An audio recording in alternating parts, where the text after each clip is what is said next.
Hey there, super friends. It's Joey with Last Point Gaming. Today is Monday, February 3rd, 2020. How y'all doing today?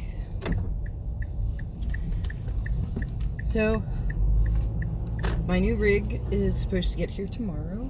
I am crazy excited. Husband's actually taking the day off so he can sign for it when the package gets there. And I think the guy just needed an excuse to take a day off. He could use one. I don't know what you're doing. I'm just gonna go.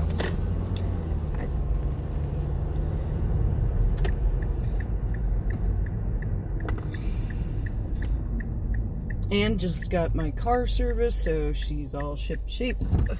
Hopefully. Go down to Philly. I took her in for an oil change. And, alright, she was a little overdue, not gonna lie. And got a call. It was like, so your serpentine belt is cracking? And I'm like, what? They do that? I've heard of a serpentine belt, so it must be important. And it's like $200 to replace a serpentine belt, plus oil change. Plus my husband, Saturday we were headed to meet my parents for lunch. And he looks down his windshield and goes, does that say 120 on my inspection tags? I look across and I'm like, it does. He's like, fantastic. Meaning, if you're not from the United States in general, or from states in the United States that require safety inspections, you may not be familiar with this practice. Here in Pennsylvania, once a year, you have to have your car safety inspected, and they have to put it through emissions inspection. And safety inspection is just like brakes, tires, that kind of thing. All your lights are in working order. And, you know, it's to prevent people from driving around in super unsafe cars, and therefore being more likely to have an accident and damage somebody else's property, I guess, or, you know, hurt or injure somebody. Anyway, so we took his car in for an inspection. He also needed an oil change. So all in all, we spent like $450 on maintaining and repairing vehicles this weekend. It was awesome. It was awesome. But hopefully we are all good then to drive down to Philly this weekend. I assumed I was the one driving. I should probably check with Cody on that one. But anyway, so I'm hoping, you know, I really wasn't going to bother doing any moto testing this week, especially after just shelling out $450 for car stuff. And to be entirely honest, I'm kind of over this event already. We haven't even gotten up at the ass crack of dawn to leave for it yet. So I was like, screw it, I'm just going to go with the 75 I have and let the chips fall where they may. But I really like Ross's list from SCG Richmond. They were barely outside of the top 4.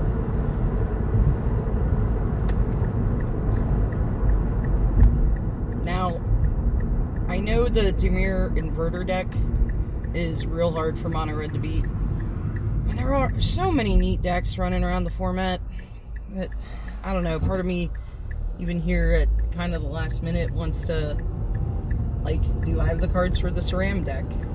I listened in on Todd streaming that a little bit. I really have to stop streaming at work, though. Not because it affects my performance or anything, but they don't have Wi-Fi there. So I am, like, beating the shit out of our data plan. So I really should probably stop that. But I hung out for a little bit, and he took a break. It just a quick BRB, and I kind of took that opportunity to be like, alright, I should probably stop streaming now. Hopefully I'll get to hang out later. I think he's planning on streaming a little more of a major event this evening. It's like a preliminary qualifier or something like that. Of course, that doesn't start until 7 his time, which is 10 here. So I don't know. Anyway, yeah, so I really wasn't gonna bother, but I don't know. I might. I have to think about it.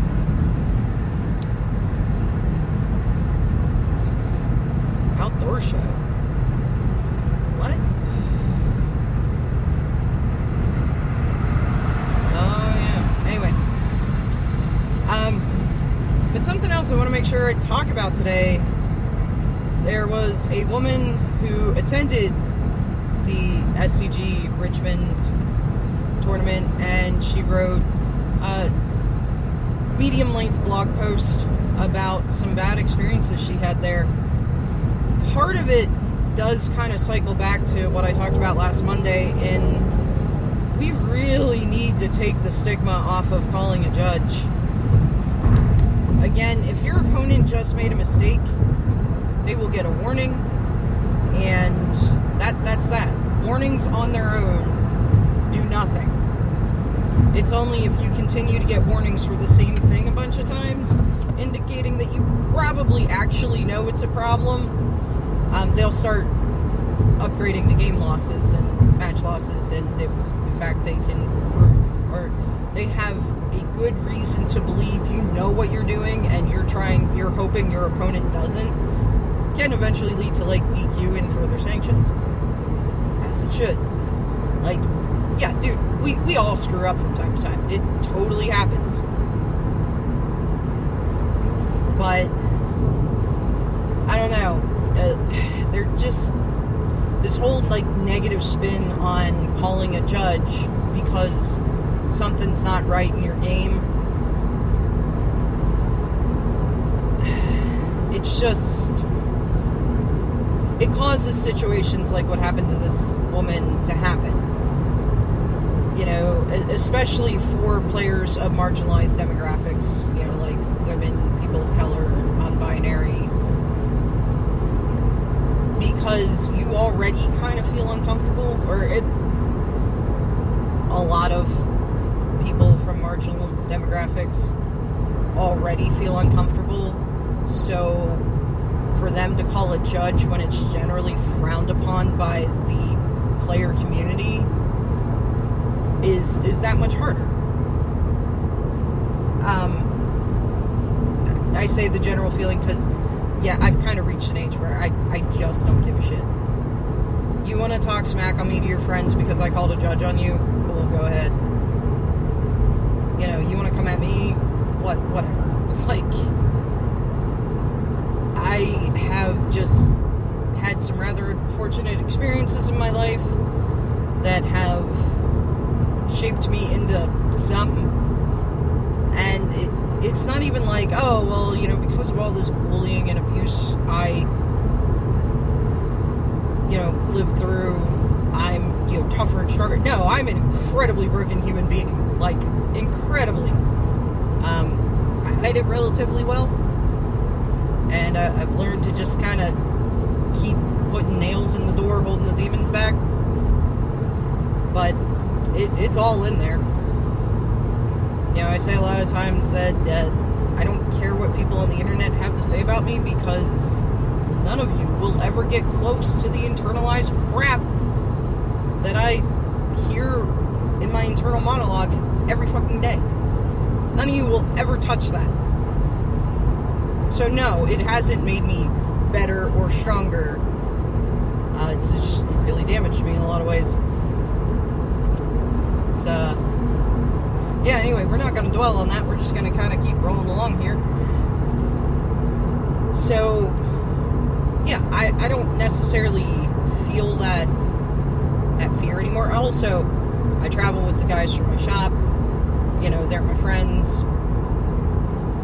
I feel very secure with them. Also, you know, being part of the judge community, I know a lot of the judges, especially because I don't really travel very far for events. So, like in Philly, I'll probably know a handful of the judges on staff just from interacting with them at other events nearby, either as a player or like a conference I went to, or in some way interacting with them as part of the judge community. So I have a lot more feeling of security because I've met a lot of people in the community. I'm pretty active on Twitter and everything, and have a lot of interaction that kind of feeds that sense of security that, I could walk up to any number of people that I'll be able to spot, and they're high-profile individuals, and say, hey, I'm having a problem. Can you give me a shove in the right direction who I need to talk to about this? And they'll do it. So I don't necessarily worry about that stuff as much. I worry a little more when I have Sage with me, because, one, I worry for her safety, and two, I kind of worry about everybody else's safety if somebody messes with her, because, yeah, I mean, that's my kid, man. Won't end well. I'm not comfortable to the point yet that I'm willing to really heavily entertain taking her to solo events. I'm not gonna lie, it's kind of a hassle trying to find a teammate.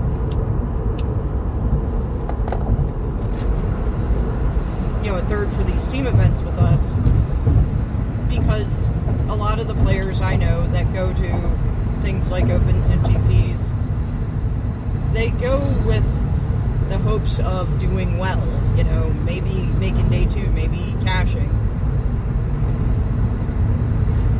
What you doing there, son?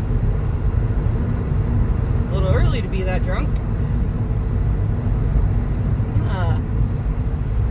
I'm gonna slow down and give you just all the room in the world so I can react to your idiocy up there.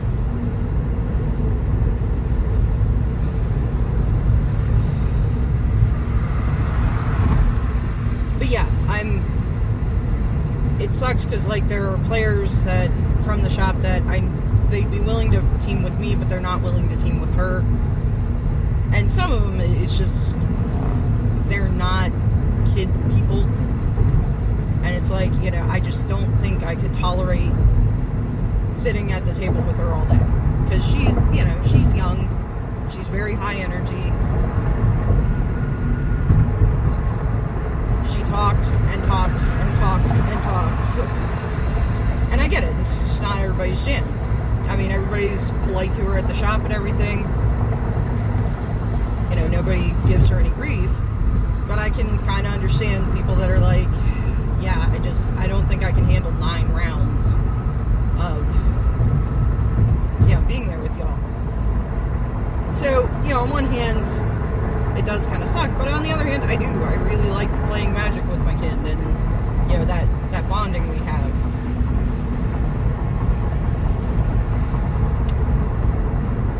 And we always seem to manage to find a third.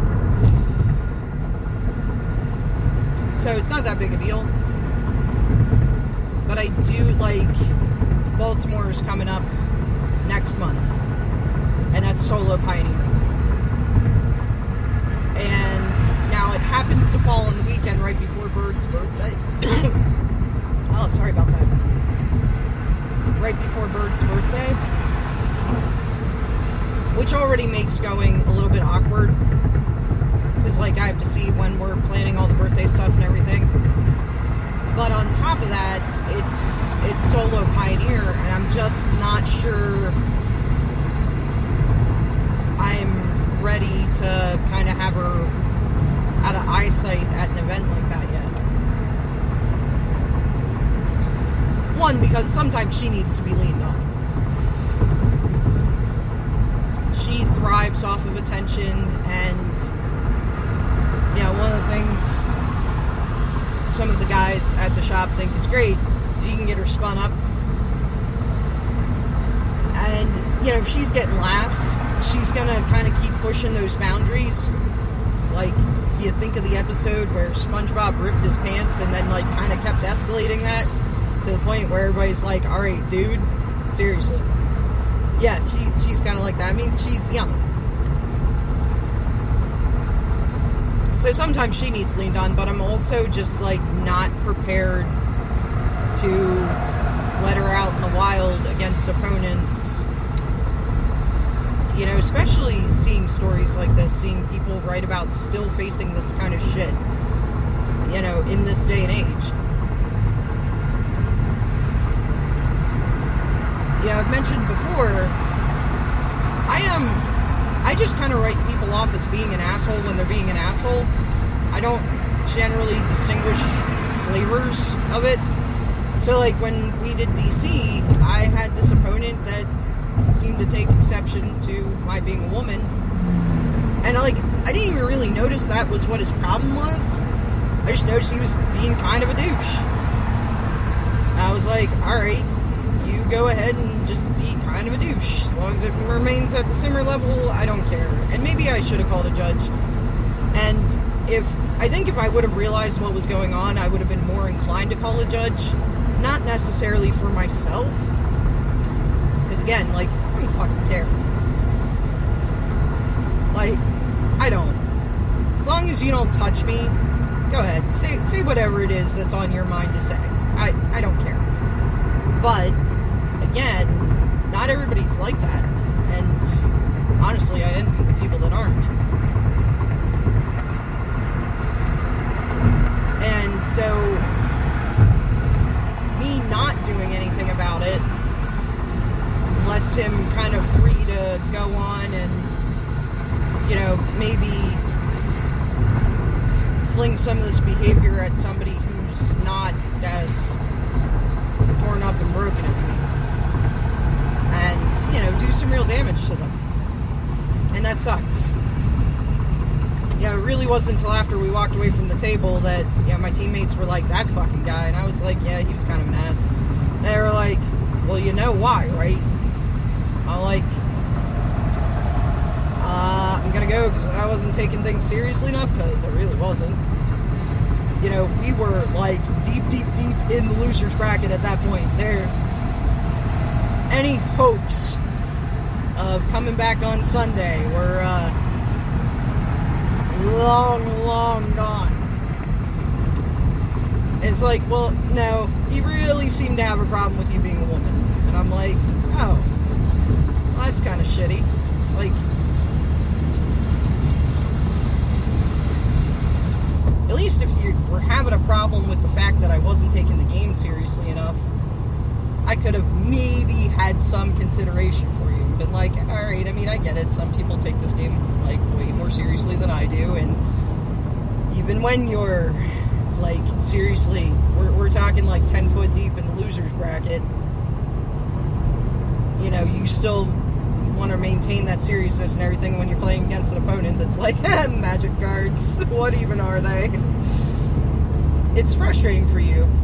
You know, fine, at least there I could kind of have some sort of empathy for you, but your problem being the fact that I'm not male? Oh, go fuck yourself, dude. Like, seriously. Life is too short to have problems like that, man. You need to kind of get over yourself there. But seeing this stuff happen to people just makes me that much more wary to bring my 13-year-old girl to play in, you know, solo events. Because, like, she has a real safe feeling around the shop, and in some ways she translates that to these larger events and everything, because she's always been safe at the shop. And, like, I have to remind her when we go to these larger events, like, you can't just leave your backpack laying around, because at the shop, we go in, we get signed up and everything, set our, you know, bags down, and I walk around and I check in with people and see what needs to be done to prep for the event. I'll go outside and smoke, and I'll just let my bag lay in there, and, you know, we've got a really good crew, so I've never really thought much of it, and perhaps I should. And she does the same. So I have to kind of remind her, like, hey, you're not at the shop, so, you got to keep track of where your possessions are. You can't just let them laying on, the table from the round before until it's time to shuffle off to the next table. You got to carry it with you. And I still remind her, I'm like, these people here, they're not the players from the shop. They're not our locals that we know. And so, if somebody's like, hey, your mom sent me to get you, ask them my name. And we have a kind of system worked out. Now, granted, usually, because again, we don't travel very far for stuff, usually there's a handful of locals at the event that we're at, whether we all rode together or, different pods of people showed up. So it's usually not terribly hard to find one of the locals if I need somebody to go find her and get her, like, if I'd get hurt or something. But, like, we've been over. Nobody should be ever leading you out of the tournament area. And if somebody seems to be distancing you from other players, I don't care if they claim they're a judge. I don't care if they claim they're a cop. I don't care if they claim they're security. You make a big fucking scene. Kick, scream, shout, get everybody's attention, because somebody will step in. And I do. I have a lot of faith that somebody will. I try not to leave her unattended in general to not have this be an issue, but I do have faith in the community.